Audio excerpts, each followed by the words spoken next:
এই শাপলা দিয়ে আজকে আমি চিংড়ি মাছ রান্না করে দেখাবো, একদম দুর্দান্ত স্বাদে।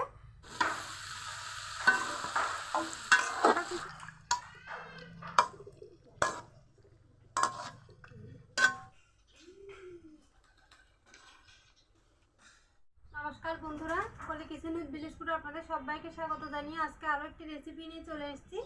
আর দেখুন বন্ধুরা, আজকে আমি এই শাপলা ফুলের রেসিপি করে দেখাবো। দেখুন কত লম্বা শাপলা।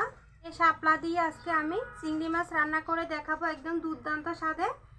আর দেখুন ফুলগুলো কিন্তু একটু শুকিয়ে গেছে।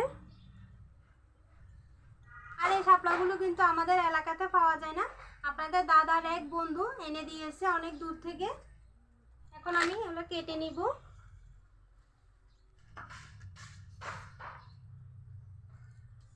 প্রথমে এভাবে আঁশগুলো ছাড়িয়ে নিতে হবে।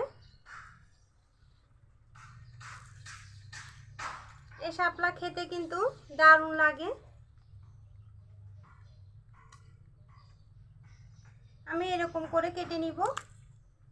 এভাবে আমি সবগুলো শাপলা কেটে নিব। আঁশগুলো কিন্তু খুব ভালো করে ছাড়িয়ে নিতে হয়। বন্ধুরা, আমি শাপলাগুলো কেটে তারপর আপনাদেরকে রান্না করে দেখাবো। বন্ধুরা দেখুন, আমি শাপলাগুলো কেটে নিয়ে ভালো করে ধুয়েও নিয়েছি। এখন রান্নাটা করব।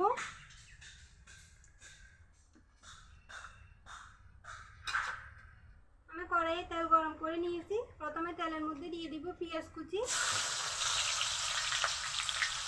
সামান্য করে দিব রসুন কুচি। পেঁয়াজগুলো একটু ভাজা ভাজা করে নিব। পেঁয়াজ হালকা ভাজা ভাজা করে নিয়েছি। দিয়ে দিব চিংড়ি মাছ, লবণ, হলুদের গুঁড়া, মশলার গুঁড়া, মরিচের গুঁড়া, সবগুলো ভালোভাবে কষিয়ে নিব। ভালো করে কষিয়ে নিয়েছি সব কিছু। এখন দিয়ে দিব শাপলা।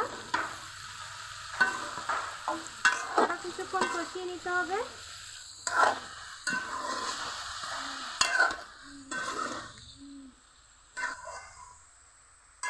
এখন কিছুক্ষণ ঢাকা দিয়ে রাখবো, তাহলে শাপলাগুলো সহজে মজে যাবে।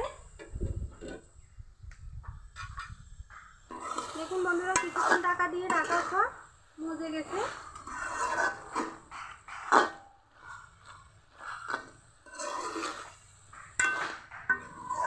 এখন দিয়ে দিব কাঁচামরিচ,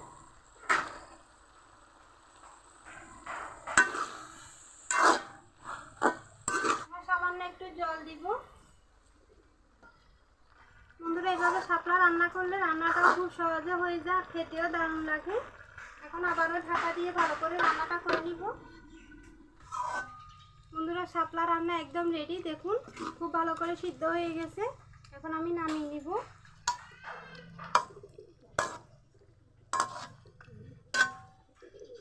দেখুন বন্ধুরা, কি সুন্দর কালার হয়েছে।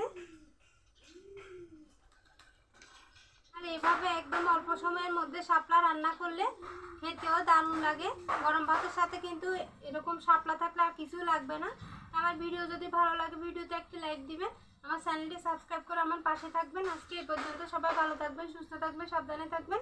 দেখা হবে অন্যদিন নতুন আরও একটি রেসিপি নিয়ে।